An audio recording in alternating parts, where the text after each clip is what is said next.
matin est, Amen, Alléluia, la malédiction sans cause n'a point d'effet. Amen, Alléluia, bien-aimés. Nous allons prendre notre texte de référence, Proverbe 26. Amen, Alléluia, Proverbe 26, à partir du verset 2. Prends avec moi Proverbe 26, à partir du verset 2. Amen, Alléluia.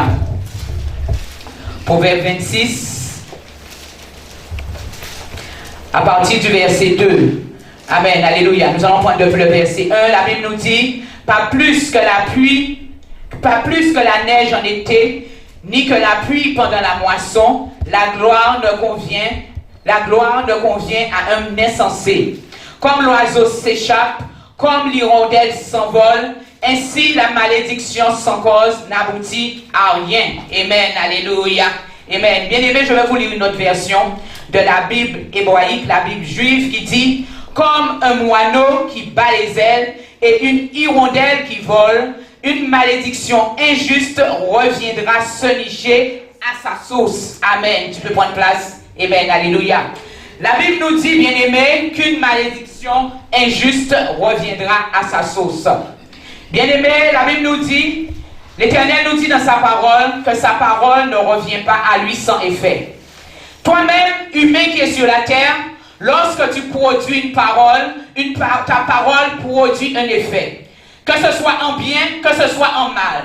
Ça peut être une bénédiction ou une malédiction. Malédiction en hébreu, bien-aimé, c'est kelala, qui vient de la racine hébraïque kelal, qui signifie diminuer, maudire, mépriser, blasphémateur, appesantir. Amen, alléluia. C'est vrai que la malédiction diminue. Bien-aimé, lorsque le ciel de Dieu est fermé sur toi, lorsqu'on a déversé sur toi des paroles de malédiction, ça t'empêche de voir la gloire de Dieu dans ta vie. Si tu ne détruis pas ces paroles, tu ne pourras pas voir la gloire de Dieu dans ta vie.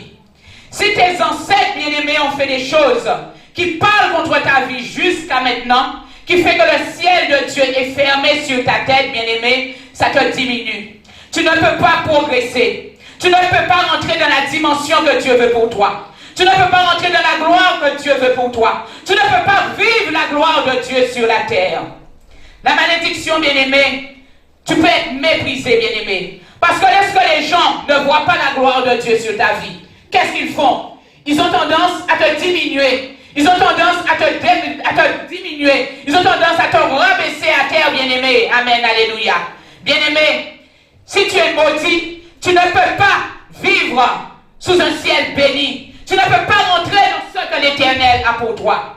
Bien-aimé, que la kelala ne reste pas sur ta vie. Amen. Si tu vois que les choses sont fermées sur ta tête, si tu vois que les choses s'accomplissent difficilement sur ta tête, cherche la main de Dieu, bien-aimé. Cherche la gloire de Dieu dans ta vie, bien-aimé. Si quelque chose ne va pas, va questionner l'Éternel. Va demander à Dieu, mais Éternel, je ne comprends pas. Qu'est-ce qui se passe dans ma vie? La Bible nous dit que Akan, lorsqu'ils ont été pour combattre la ville d'Aï, Israël a été battu. Le peuple et Josué, toute la nuit, ils ont pleuré à l'Éternel. Ils ont dit à l'Éternel, nous ne comprenons pas qu'est-ce qui se passe. Tu es avec nous, mais voilà que nous avons été haïs et nous avons été battus. La kelala de Dieu était sur Israël. L'Éternel ne marchait plus au-devant d'eux. Pourquoi? Parce qu'il y avait un seul qui s'appelait Akan, qui a été animé du péché de la convoitise. Il a pris un manteau, il l'a ramené dans le camp d'Israël, il l'a enterré dans sa tente, et à cause d'un seul, la kelala de Dieu a résidé sur le peuple bien-aimé. Pourquoi? Parce qu'il y avait une cause. Lorsqu'il y a une cause, la malédiction produit un effet. La cause, c'était quoi? C'était le péché, c'était la désobéissance d'Akan. Le peuple, lui, n'avait rien fait, mais puisque le fruit de l'infidélité, le fruit de la désobéissance, il l'a emmené dans le camp, la kelala était dans le camp, bien-aimé. Bien-aimé, examine ta vie. Est-ce que la kelala de Dieu est sur ta vie? Est-ce que la kelala de Dieu est sur ta famille? Bien-aimé, Dieu peut bénir et Dieu peut maudire, bien-aimé. La Kelala de Dieu peut résider sur ta vie. La Kelala de Dieu peut résider dans ta famille. Bien-aimé, bénédiction en hébreu, ce Beraka. Amen, alléluia. Qui vient de la racine hébraïque Barak. Bien-aimé, si tu as un enfant, tu l'appelles Barak, il est béni. Si tu as un enfant, tu l'appelles Barak, il sera prospère. La preuve, nous avons bien connu un président américain, il s'appelait Barak, n'est-ce pas? Vous savez que vous croyez que ses parents étaient fous lorsqu'ils l'ont appelé Barak? Mais ils l'ont appelé Barak pour que cet enfant puisse prospérer, pour que cet enfant soit béni. Ils l'ont appelé Barak pour que les nations puissent venir à ses pieds, pour que cet enfant soit élevé, pour qu'on puisse se prosterner à ses pieds. Barak signifie être béni, être adoré, faire s'agenouiller. Amen. C'est normal que cet homme soit devenu président et qu'on lui faisait la genuflexion parce qu'il était à un certain moment l'homme le plus puissant en chair dans le monde, n'est-ce pas? Bien-aimé, afin que tu donnes un nom à ton enfant, cherche quelle est la signification de ce nom.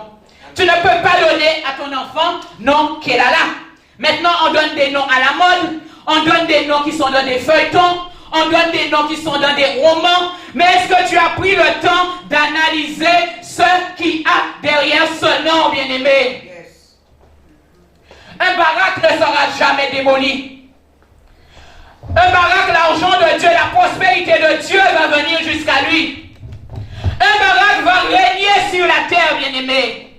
Bien-aimé, cherche que la Beraka de Dieu repose sur ta vie et non laquelle Allah, bien-aimé. Cherche que la bénédiction de Dieu réside sur ta vie et non la malédiction. Bien-aimé, toi qui es assis là, tu dois être une source de Beraka, bien-aimé. Yes. Tu dois être appelé Beraka. Dieu avait dit à Abraham, toutes les nations de la terre seront bénies en toi. C'est-à-dire qu'à travers Abraham, les nations de la terre auront la Beraka, bien-aimé. Alléluia. L'Éternel peut bénir et il peut maudire.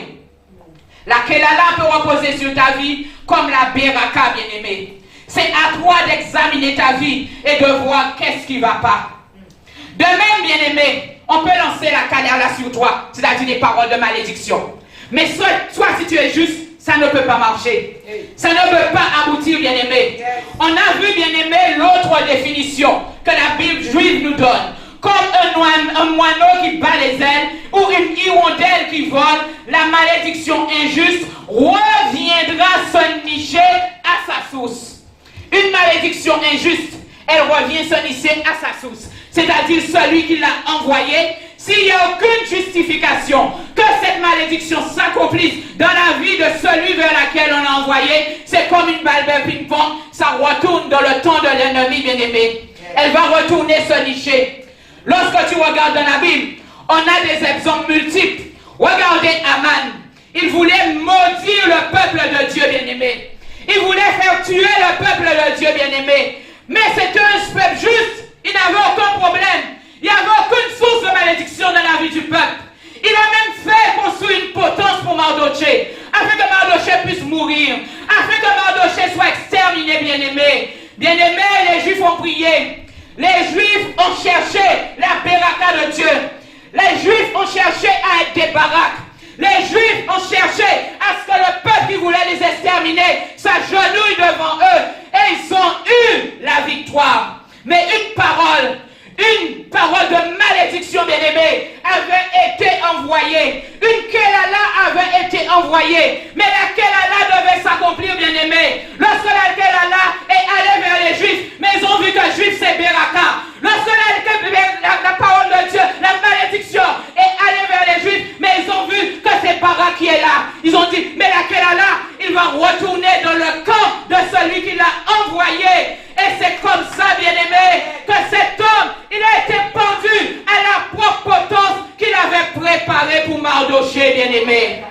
Bien-aimé, dans ta famille, lorsque quelqu'un a un problème, ils doivent dire, je dois aller voir Beraka, c'est-à-dire c'est toi. Lorsque quelqu'un a un problème, bien-aimé, ta famille doit dire que je veux aller chez Barak, c'est-à-dire toi. Parce qu'ils savent qu'en allant vers toi, ils seront bénis. Parce qu'ils savent en allant vers toi, ils auront la prospérité. Parce qu'ils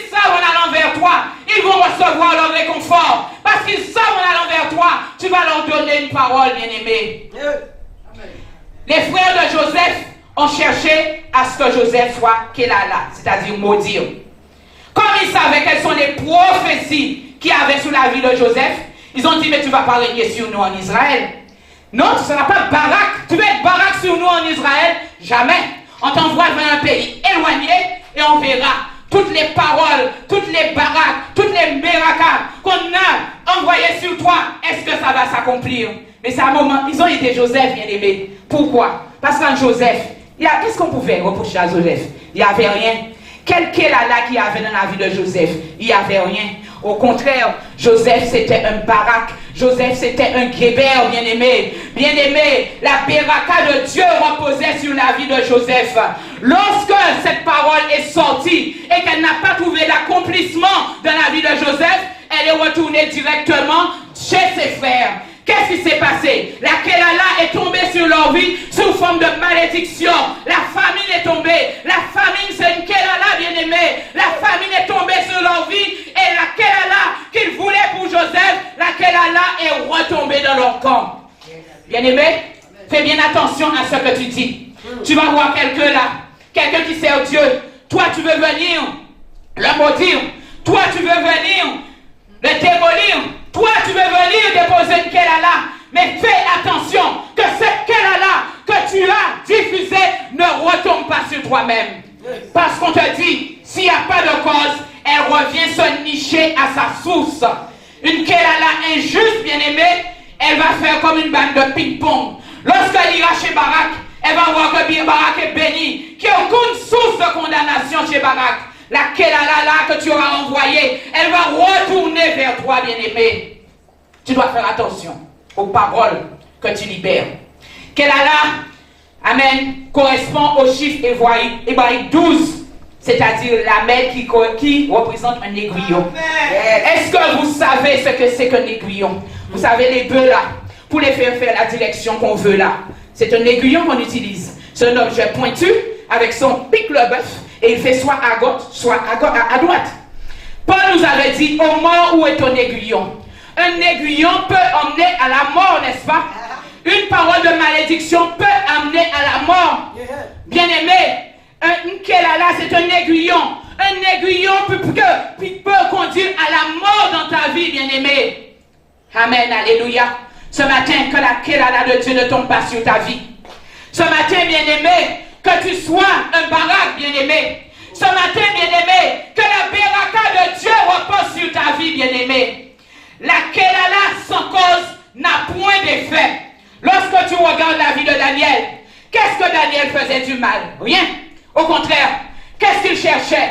À être barak, à ce que la beraka de Dieu repose sur sa vie. Qu'est-ce qu'il faisait? Il priait Dieu 3 fois par jour, même s'il était exporté dans un pays que ses pères n'avaient pas connu. Mais il n'avait jamais oublié le Dieu d'Israël. Bien-aimé, si tu n'oublies pas le Dieu d'Israël, la beraka de Dieu va reposer sur ta vie. Bien-aimé, si tu obéis au commandement de Dieu, la beraka de Dieu va reposer sur ta vie. Bien-aimé, si tu respectes les voies de l'Éternel, tu seras un barak, bien-aimé. Tu seras un guébert, bien-aimé. Tu vas résider, tu vas avoir la supériorité sur tes frères comme Dieu l'a fait sur Joseph. Daniel était un barak. La beraka de Dieu était sur sa vie. Donc c'est normal que la Kelala qu'il voulait pour Daniel n'ait pas pu s'accomplir. Lecteur de la Bible, tu connais l'histoire de Daniel. Ils ont cherché une faille. Ils ont cherché une manière de condamner Daniel. Ils ont cherché une manière pour que Daniel soit maudit. Ils n'ont pas trouvé. Le travail de Daniel était impeccable. Il n'y avait aucune faille.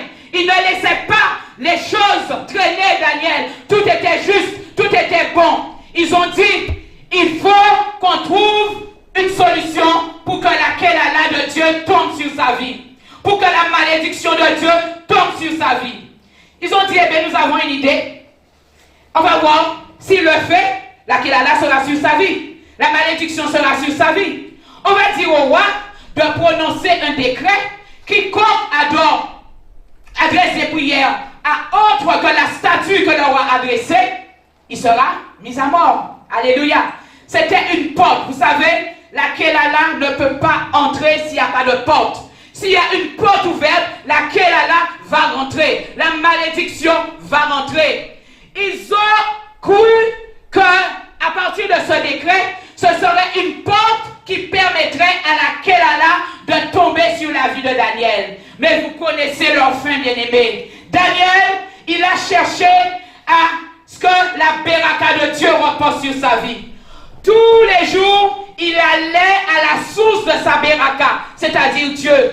Il priait Dieu, non pas une fois par jour, même pas en cachette, mais ouvertement, les fenêtres de sa maison ouvertes sur le temple de Jérusalem. La Kelala que les imposteurs voulaient pour sa vie n'a pas pu atteindre Daniel.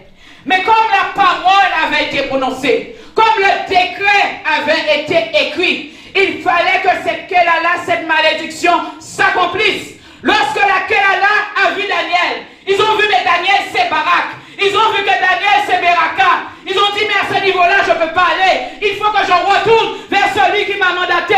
Ils ont été vers les faux dieux, les menteurs, ceux qui voulaient accuser Daniel. Et la Kelala est tombée sur leur vie. Ils sont morts. L'aiguillon de Dieu les a frappés, bien-aimés. Lorsque tu regardes Daniel et ses amis, encore pareil, on met encore une interdiction. Il faut adorer la statue. Les amis de Daniel qui savent que s'ils font ça, la Kelala de Dieu sera sur leur vie, la malédiction de Dieu sera sur leur vie. Ils ont dit au roi, jamais. Nous préférons mourir, mais nous allons rester des Barak. Nous allons rester des Beraka. Amen. Le roi a dit, eh bien, puisque c'est ainsi, nous vous jetons dans la fournaise et nous allons voir qu'est-ce qui va se passer. La Bible nous dit que leurs vêtements ne s'est pas usé. Ils n'ont pas été touchés par le feu. Qu'est-ce que la Bible nous dit? Dieu, amen, la Beraka de Dieu a libéré un ange. L'ange s'est faufilé autour des flammes, bien-aimés. Peut-être qu'au lieu des flammes, c'est la climatisation qu'ils sentaient, bien-aimés. Ils étaient en train de danser. Ils étaient en train de danser parce qu'ils voyaient que ce qui se passait dans leur vie, c'était incroyable. Ils se disaient, oh mon Dieu, quel Beraka, oh Seigneur, merci de faire de nous des baraques éternelles. Ils sont sortis sains et saufs à cause de la Beraka de Dieu. À cause de la Beraka de Dieu, la Kelala n'a pas pu atteindre leur vie. À cause de la bénédiction de Dieu, la malédiction n'a pas pu atteindre leur vie. Mais il y avait des méchants qui avaient prononcé cette parole. Les méchants, la Kelala qu'ils voulaient pour Daniel et ses amis. La Kelala a reposé sur leur vie. Parce que lorsqu'ils ont vu, d'un côté c'était Barak, et de l'autre côté il y avait des méchants, c'était des Kelala. La Kelala s'est accomplie dans leur vie. Et c'est eux qui ont été les bifs, bien-aimés. Amen, alléluia. Bien-aimé, cherche à être Barak. Cherche à être Barak tous les jours de ta vie. Cherche que la Baraka de Dieu, bien-aimé, repose sur ta vie. Cherche, bien-aimé, à être béni, à être adoré. Que les nations s'agenouillent sur toi, bien-aimé. Amen. La bénédiction, amen, Beraka, se traduit en hébreu par le chiffre 11 qui correspond à Kaf. Kaf, c'est la main ouverte de Dieu. Lorsque la faveur de Dieu est sur ta vie, lorsque la Beraka de Dieu est sur ta vie, lorsque tu es un Kaf, bien-aimé, la main de Dieu est ouverte. Chaque fois tu vas demander, l'Éternel va bénir. Tu ne crois pas que Daniel n'a pas prié, Daniel n'a pas dit Seigneur, écartement de leurs mains, Seigneur, que je puisse échapper de leurs mains. Comme Daniel, il appelait la main de Dieu, la main ouverte, le Kaf de Dieu a reposé sur leur vie, bien-aimé. Bien-aimé, si tu es un Barak, si tu cherches la Beraka de Dieu, le Kaf de Dieu va reposer sur ta vie. La main ouverte de Dieu va reposer sur ta vie. La main de bénédiction de Dieu va reposer sur ta vie. La main divine de Dieu va reposer sur ta vie. Et aucune Kelala ne pourra t'atteindre. On va aller dans Genèse 6. Genèse 6 à partir du verset 5. Genèse 6 à partir du verset 5.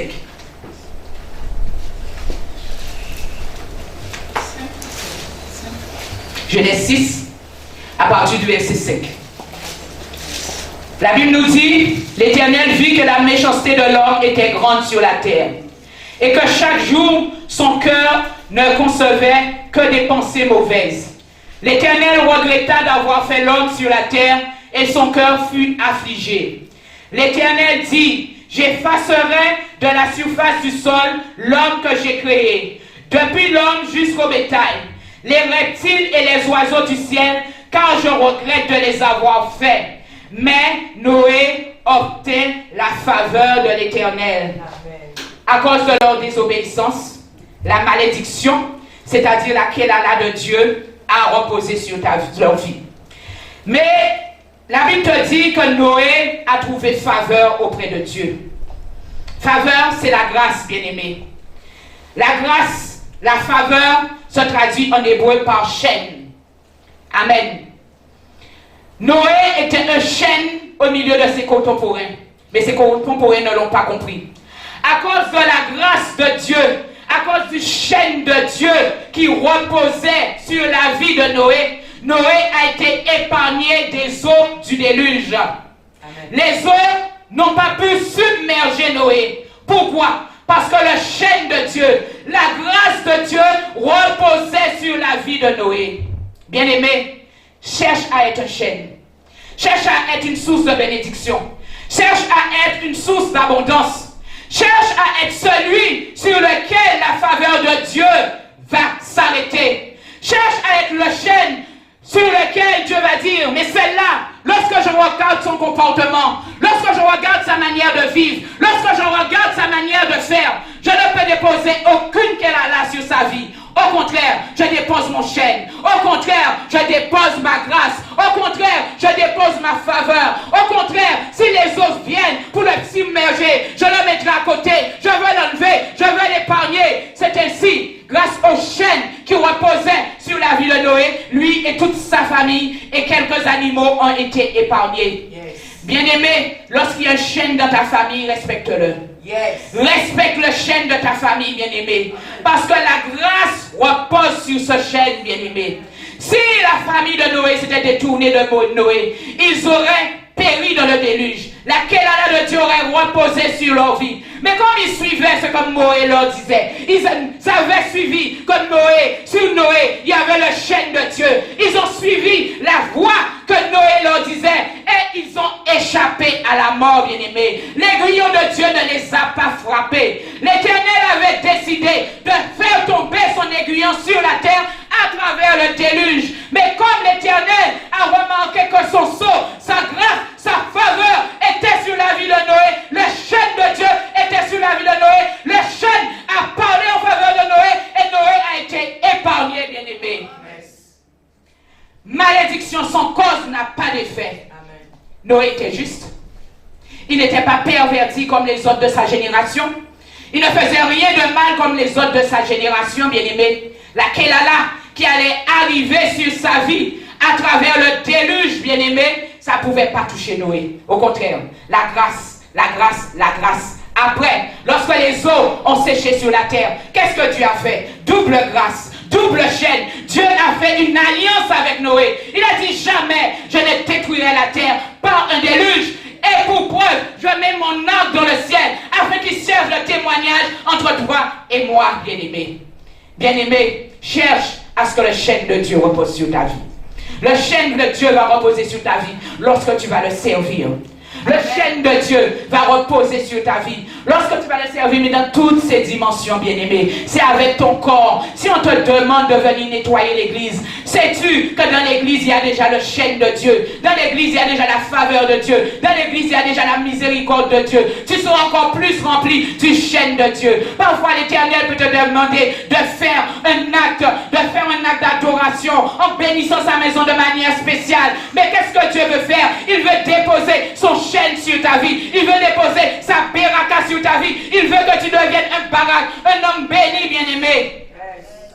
Lorsque la malédiction, la belala, viendra pour atteindre ta vie, bien-aimé, amen, le chêne de Dieu va dire, je ne peux pas le toucher. Je ne peux pas le toucher. La beraka de Dieu va dire, je ne peux pas le toucher. Parce que cet homme, cette femme qui se tient ici, c'est un barak, bien-aimé. Ton argent, si tu implores le chêne de Dieu, la faveur de Dieu sur ton argent, Aucun sorcier ne pourra utiliser ton argent sur un hôtel satanique, bien-aimé. Au contraire, il va prendre ta fuite. Il va te supplier de reprendre son argent. Parce que s'il emmène la faveur de Dieu sur l'hôtel satanique, il est mort. L'aiguillon de Dieu va agir sur sa vie. Amen, alléluia. Noé signifie repos, tranquillité.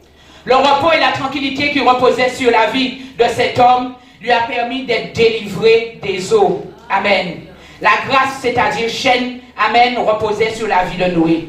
Bien-aimé, que tu sois un chêne pour ta famille, que tu sois un chêne pour ta génération, que tu sois un chêne pour ton pays. Même si tu es méprisé, bien-aimé, mais tu es un chêne, tu verras la gloire de Dieu, tu verras la bénédiction de Dieu, tu verras la percée sur ta vie, bien-aimé.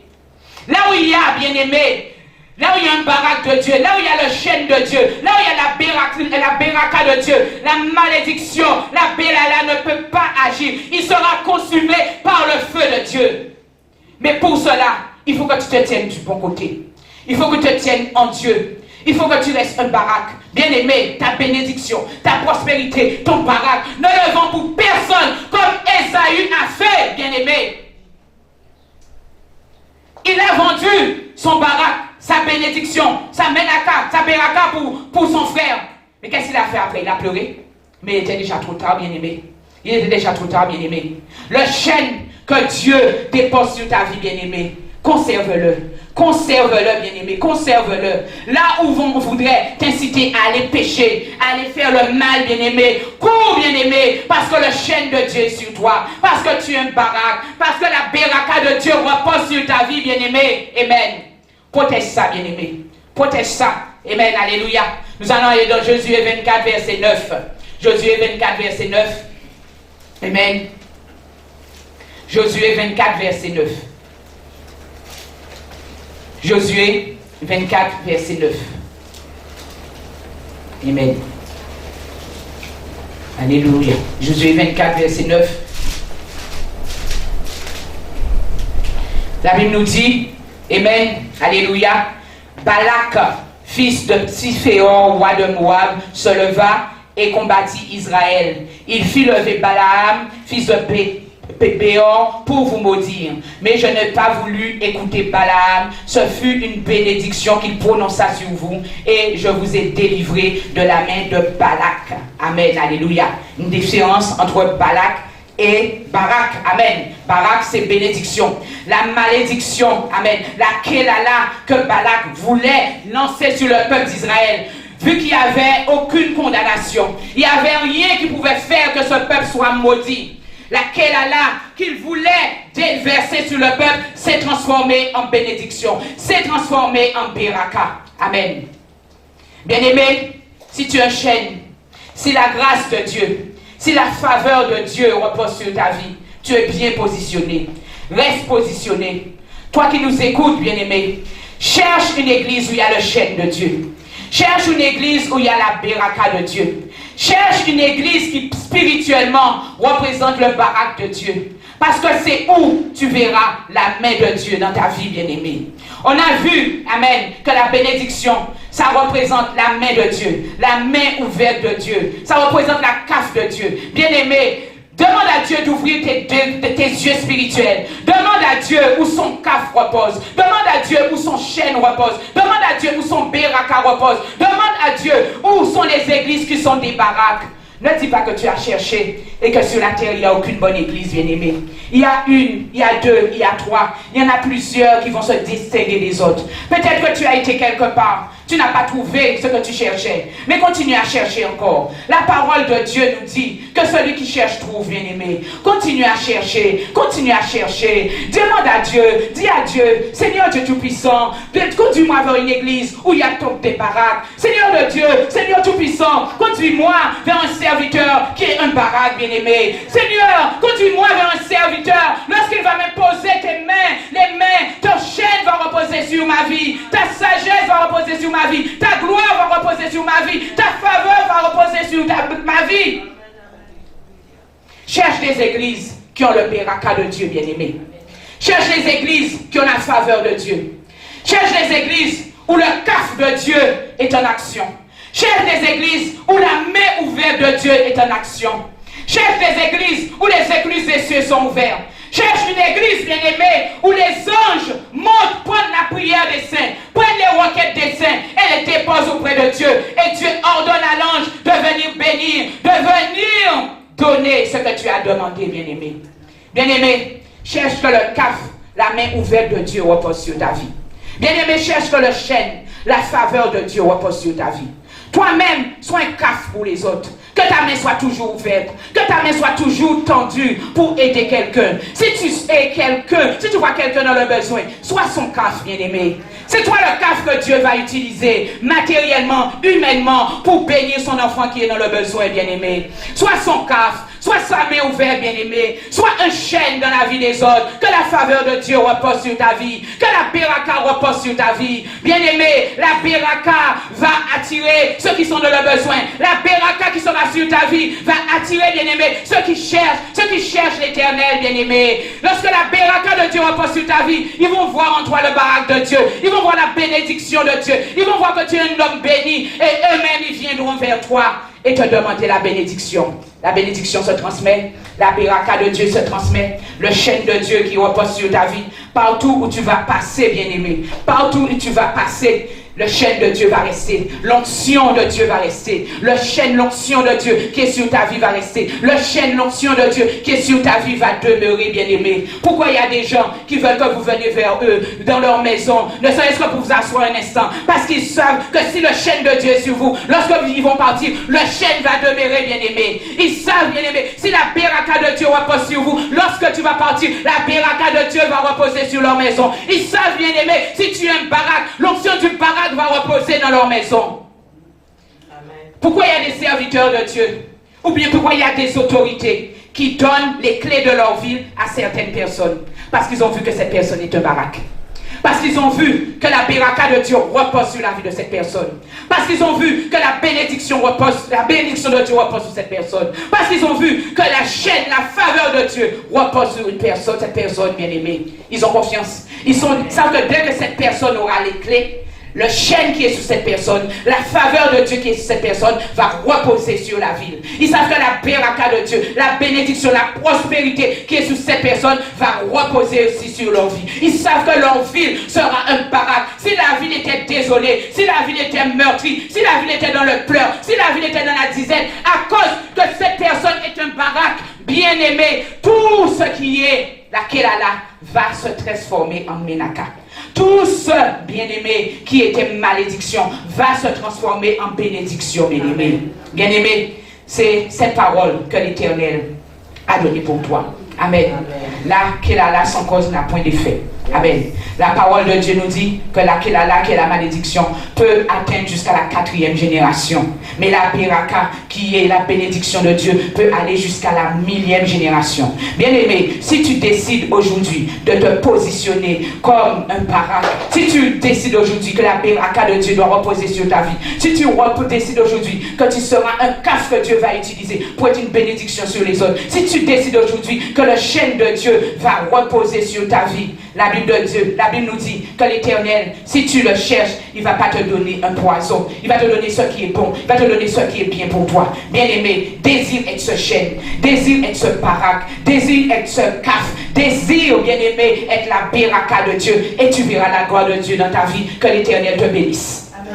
Amen.